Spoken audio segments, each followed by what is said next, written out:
Thank you very much. Thank you.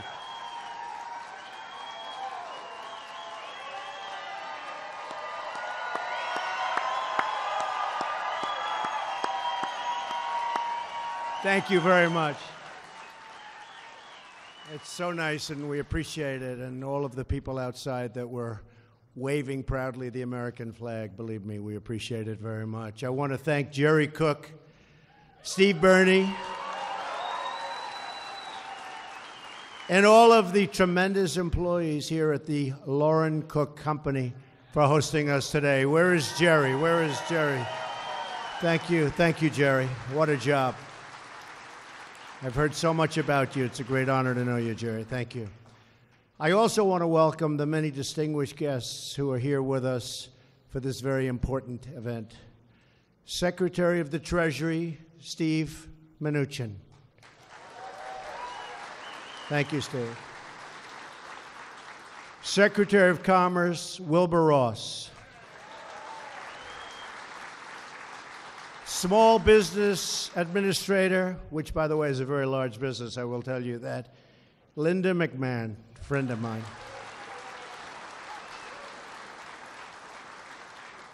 And from the purely political world, a really great friend who did such an incredible job with his beautiful wife at the inauguration, Senator Roy Blunt. Thank you. Thank you. Where's Roy? Thank you, Roy. Governor Greitens is here, who's doing some job. Thank you, Governor. Special. Lieutenant Governor Parson. Lieutenant Governor. Thank you, Lieutenant Governor. And our great members of Commerce, I want to thank you all for coming. There's so many. I was asking the governor and Roy, I said, do you think I should announce them all? I have so many. But I'm honored that they're here. Representative Sam Graves. Representative Vicky Hartzler. It's been terrific. My friend for a long time and just somebody that he liked me from the beginning and I liked him, Billy Long. Where's Billy? Billy. Right, Billy? Right from the beginning. Blaine Luetkemeyer. Where's Blaine? Good. Thank you, Blaine. Representative Jason Smith. Jason, thank you for everything, Jason. Representative Ann Wagner. Hi, Ann. Good job, Ann. And I don't know. We have so many more. Anybody I forgot? Right? Everything okay? Good, I got it. You I remember more than anybody.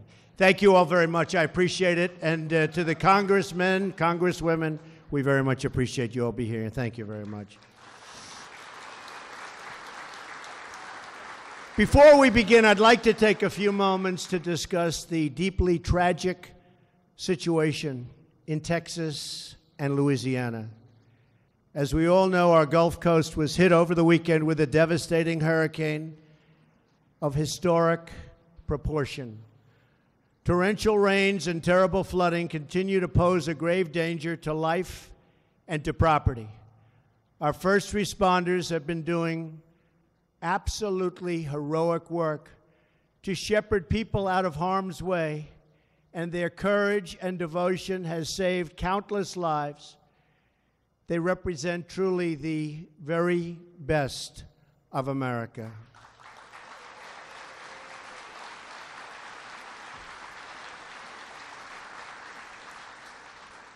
We must be vigilant. We must protect the lives of our people.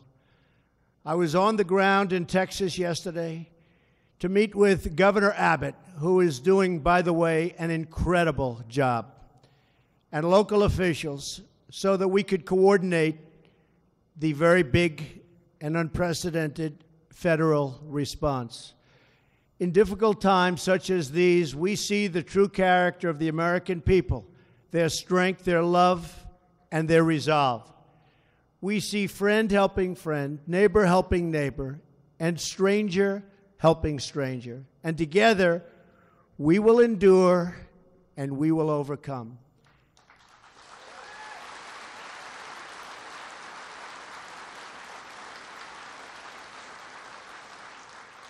To those affected by this storm, we are praying for you, and we are here with you every single step of the way. And I can speak, I know, for the people in this room, every step of the way.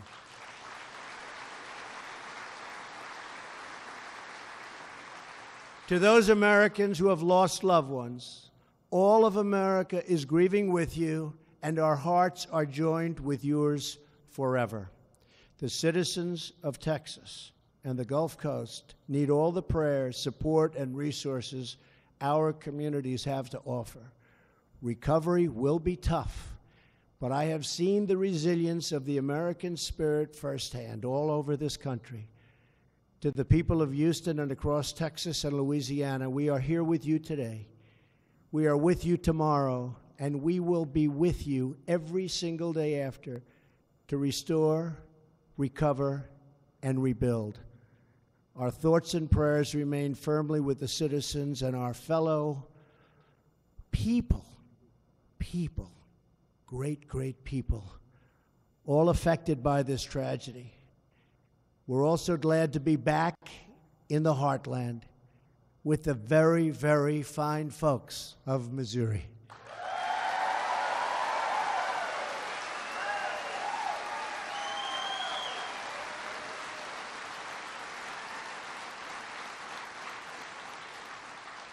And I said to Senator Blunt, and I said to Billy Long on the plane coming in, can I say Missouri, or should I say Missouri? Okay? And they said, whatever you want is okay. So I said, good. But I'm especially pleased to be here in Springfield, the birthplace of a great American icon, the legendary Route 66. Who would have known that? This is the place where the Main Street of America got its start, and this is where America's Main Street will begin its big, beautiful comeback that you are seeing it right now. This is a comeback of historic proportions. You're seeing it happen right now. Right? You're seeing it. We're here today to launch our plans to bring back Main Street by reducing the crushing tax burden on our companies and on our workers.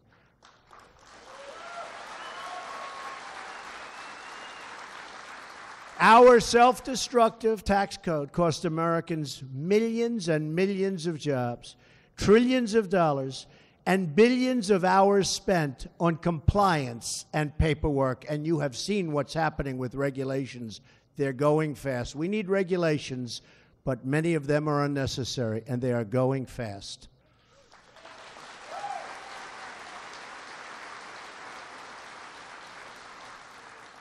That is why the foundation of our job creation agenda is to fundamentally reform our tax code for the first time in more than 30 years.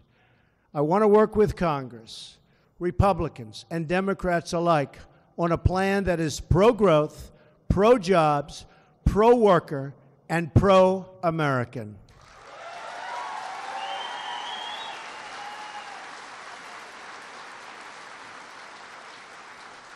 There is no more fitting place to launch this effort than right here in the American heartland, surrounded by hardworking men and women whose skill, determination, and drive are truly second to none.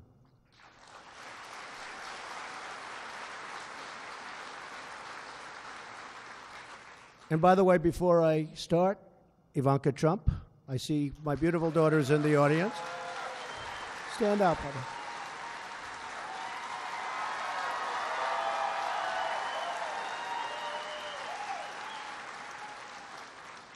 She's working very hard. I'm very proud of Ivanka. For many decades, Route 66 captured the American spirit. The communities along this historic route were a vivid symbol of America's booming industry. Truck drivers hauled made-in-America goods along this vital artery of commerce. Families passed through bustling towns on their way to explore the great American West, and high-quality manufacturing jobs lifted up communities. gave Americans a paycheck that could support a family. Mr. Cook is a great example of the people that do it. Yeah. Stand up, Mr. Stand up. Yeah.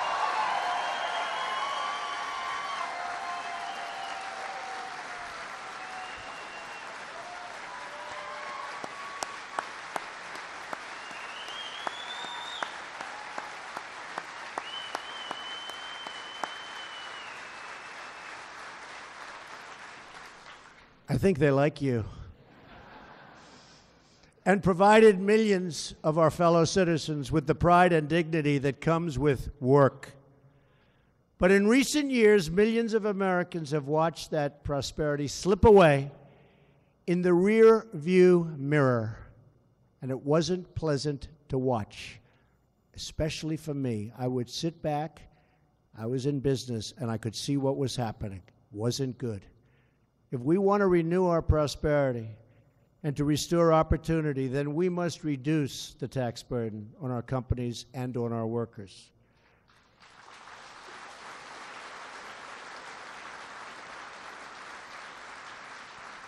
In the last 10 years, our economy has grown at only around 2% a year. You look at other countries and you look at what their GDP is.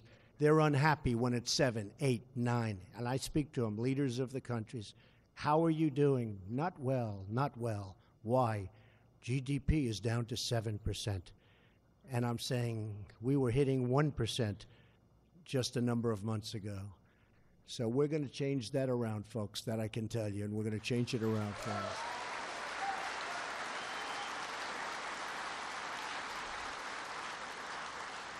And today, a very appropriate day that this should happen, we just announced that we hit 3% in GDP. It just came out.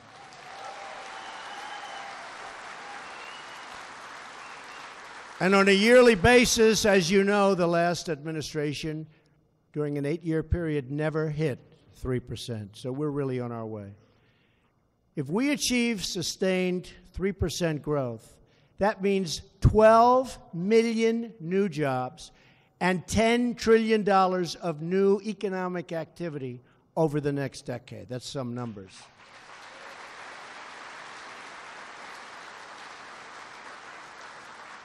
And I happen to be one that thinks we can go much higher than 3%. There's no reason why we shouldn't.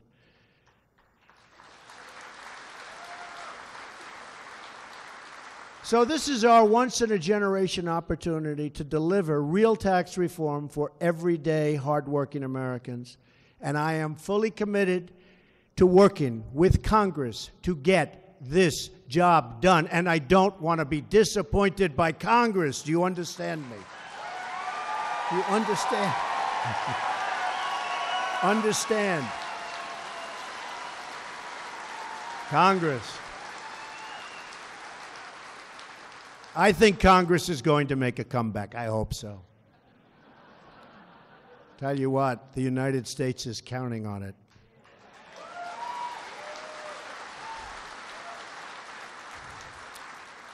Here are my 4 principles for tax reform.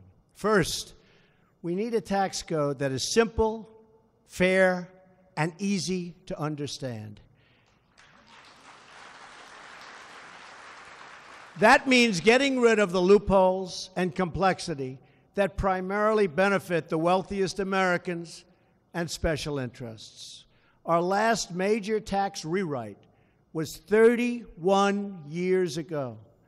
It eliminated dozens of loopholes and special interest tax breaks, reduced the number of tax brackets from 15 to 2, and lowered tax rates for both individuals and businesses. At the time, it was really something special. Since then, our tax laws have tripled in size, and the tax code itself now spans more than 2,600 pages, and most of it is not understandable. Tax rates have increased, and special interest loopholes have crept back into the system. The tax code is now a massive source of complexity and frustration for tens of millions of Americans. In 1935, the basic 1040 form that most people file had 2 simple pages of instruction. Today, that basic form has 100 pages of instructions, and it's pretty complex stuff. The tax code is so complicated that more than 90% of Americans need professional help to do their own taxes. This enormous complexity is very unfair. It disadvantages ordinary Americans who don't have an army of accountants while benefiting deep-pocketed special interests. And most importantly, this is wrong. First and foremost, thank you.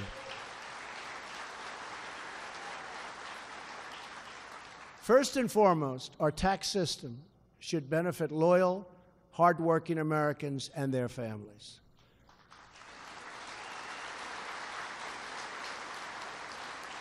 That is why tax reform must dramatically simplify the tax code, eliminate special interest loopholes. And I'm speaking against myself when I do this, I have to tell you. And I might be speaking against Mr. Cook, and we're both okay with it. Is that right? It's crazy. We're speaking, maybe we shouldn't be doing this, you know? But we're doing the right thing.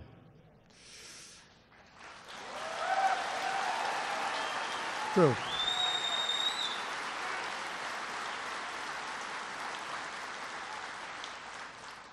And allow the vast majority of our citizens to file their taxes on a single simple page without having to hire an accountant.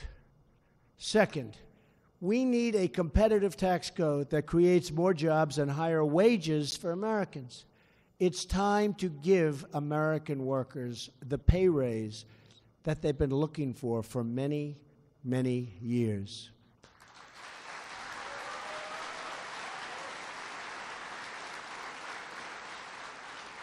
In 1986, Ronald Reagan led the world by cutting our corporate tax rate to 34%. That was below the average rate for developed countries at the time. Everybody thought that was a monumental thing that happened. But then, under this pro-America system, our economy boomed. It just went beautifully, right through the roof. The middle class thrived, and median family income increased. Other countries saw the success. They looked at us. They saw, what is America doing? What's happening with the United States? And they acted very swiftly by cutting their taxes lower and lower and lower and reforming their tax systems to be far more competitive than ours. Over the past 30 years, the average business tax rate among developed nations fell from 45% to less than 24%, and some countries have an unbelievably low tax, including, by the way, China and some others that are highly competitive and really doing very well against us. They are taking us, frankly, to the cleaners. So we have no choice. We must lower our taxes. And your senator, Claire McCaskill, she must do this for you, and if she doesn't do it for you, you have to vote her out of office.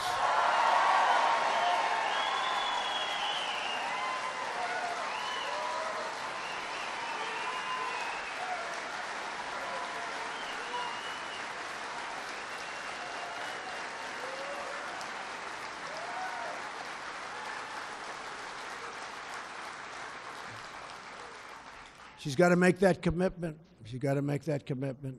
If she doesn't do it, just can't do this anymore with the obstruction and the obstructionists.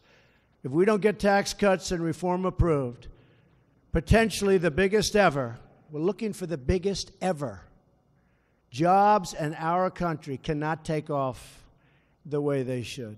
And it could be much worse than that. But at a minimum, they won't take off the way they should. The Dems are looking to obstruct tax cuts and tax reform, just like they obstructed so many other things, including administration appointments and health care. Not one vote. We got not one vote to try and fix health care and get rid of Obamacare. The strategy of our economic rivals has worked. They made their taxes lower, and far lower in many cases than ours, and jobs left our country. Large corporations changed their business models by exporting jobs to other countries and then shipping their goods back to the United States, where they'd make massive profits and they wouldn't be paying tax to us either. So we lost the jobs, we lost the taxes, they closed the buildings, they closed the plants and factories.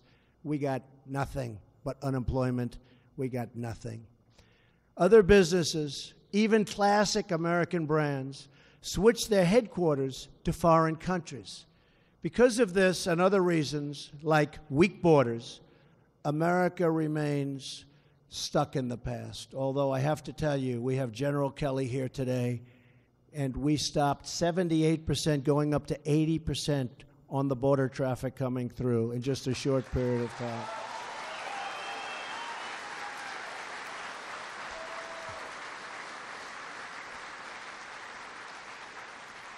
He's done some job.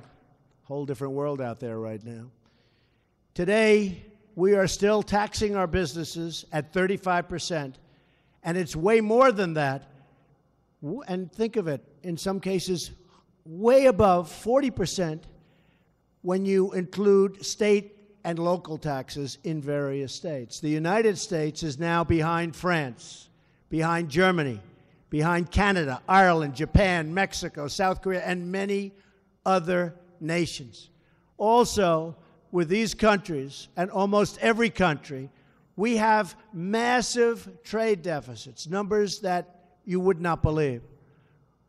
But this administration is going to fix that one by one. We're fixing it. We're working right now on NAFTA, the horrible, terrible NAFTA deal that took so much business out of your state and out of your cities and towns. And we're working on it. Let's see what happens.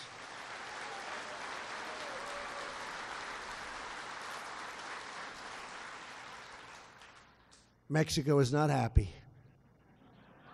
But as I told them, you made a lot of money for a lot of years and everybody left you alone. We got to change this deal, and hopefully we can renegotiate it. But if we can't, we'll terminate it and we'll start all over again with a real deal.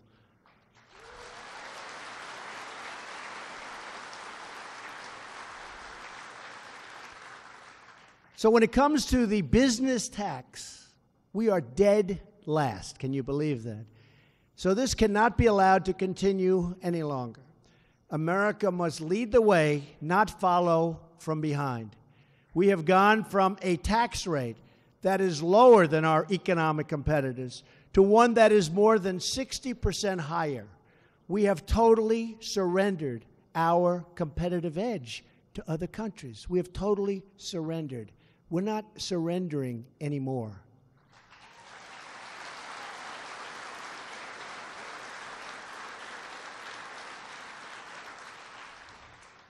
Ideally, and I say this for our Secretary of the Treasury, we would like to bring our business tax rate down to 15%, which would make our tax rate lower than most countries, but still by no means the lowest, unfortunately, in the world.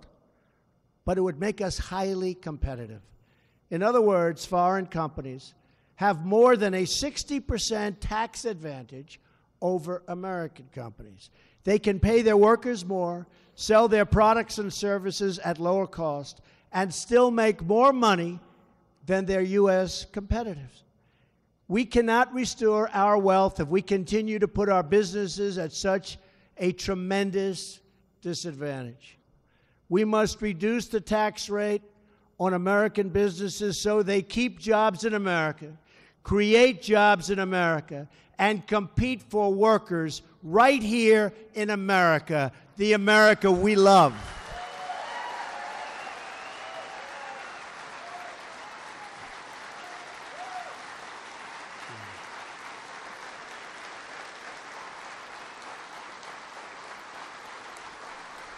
Thank you. Thank you very much.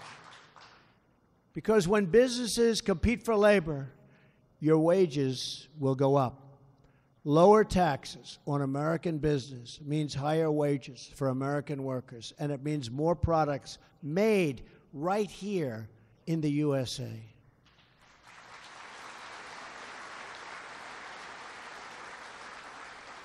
When I was growing up, I always used to see the signs, and it was always stamped on the product, made in the USA. You don't see it anymore. We're going to go back to made in the USA.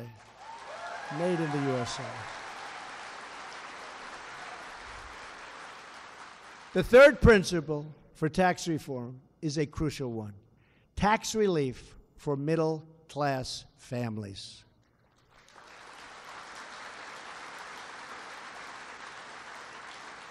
In a way, and I've been saying this for a long time, they've been sort of the forgotten people. But they're not forgotten any longer, I can tell you that. We will lower taxes for middle-income Americans so they can keep more of their hard-earned paychecks, and they can do lots of things with those paychecks. And that really means buying product ideally made in this country, but that means they'll go out and they'll spend their money, and it will be a beautiful thing to watch. This includes helping parents afford child care and the cost of raising a family. That's so important to Ivanka Trump.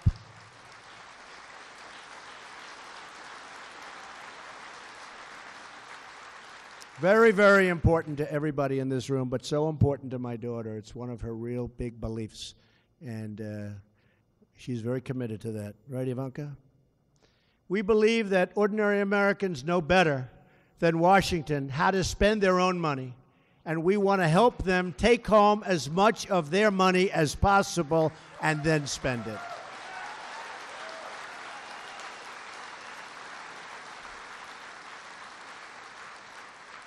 So they'll keep their money, they'll spend their money, they'll buy our product, our factories will be moving again, companies are going to move back into our country, jobs are going to prosper, and our country is going to be just like it says on that beautiful red hat.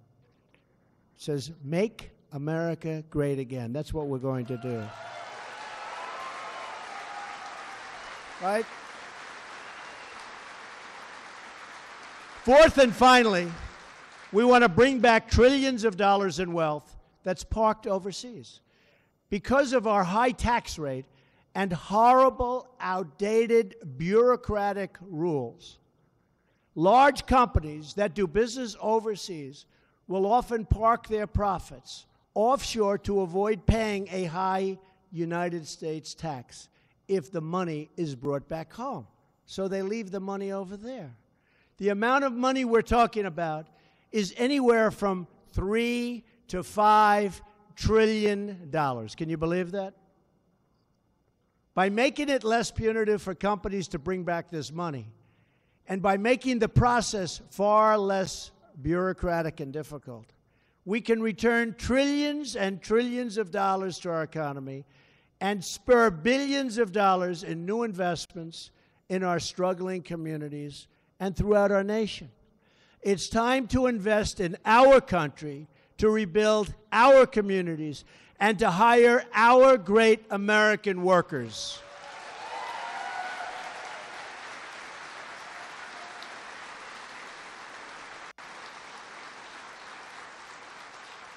My administration is embracing a new economic model. It's called, very simply, the American model. Under this system, we will encourage companies to hire and grow in America, to raise wages for American workers, and to help rebuild our American cities and communities. That is how we will all succeed and grow together as one team with one shared sense of purpose and one glorious American destiny.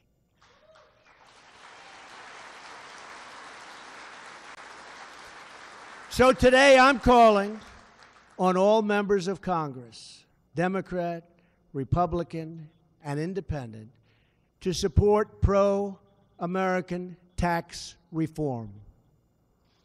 They have to do it. It's time. They have to do it. It is time.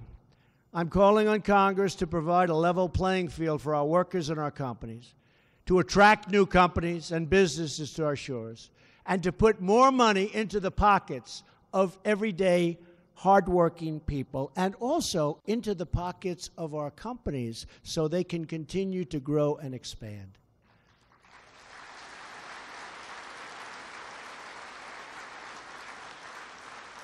What could possibly be more bipartisan than allowing families to keep more of what they earn and creating an environment for real job and wage growth in the country that we love so much?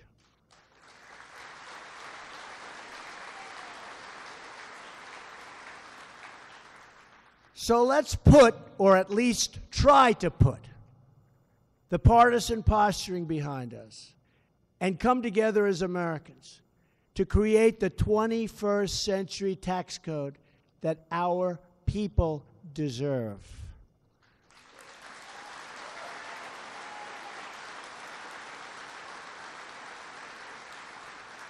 If we do this, if we unite in the name of common sense and the name of common good, then we will add millions and millions of new jobs, bring back trillions of dollars, and we will give America the competitive advantage that it so desperately needs and has been looking for so long. It's time.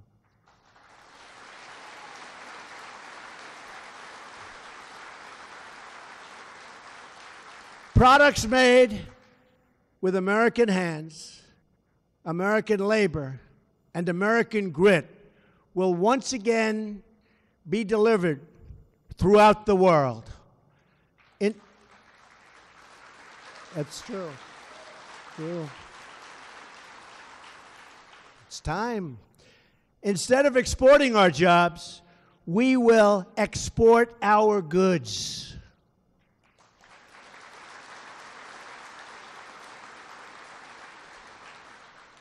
Our jobs will both stay here in America and come back to America. We'll have it both ways. Millions of struggling citizens will be lifted from welfare to work. They will love getting up in the morning. They will love going to their job. They will love earning a big, fat, beautiful paycheck. They will be proud again.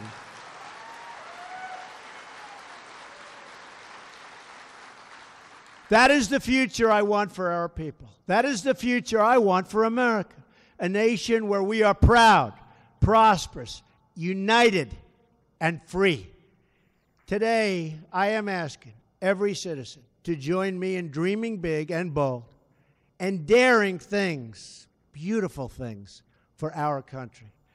I am asking every member of Congress, of which we have many with us today, to join me in unleashing America's full potential. I am asking everyone in this room and across the nation to join me in demanding nothing but the best for our nation and for our people. And if we do these things, and if we care for and support each other and love each other, then we will truly make America great again.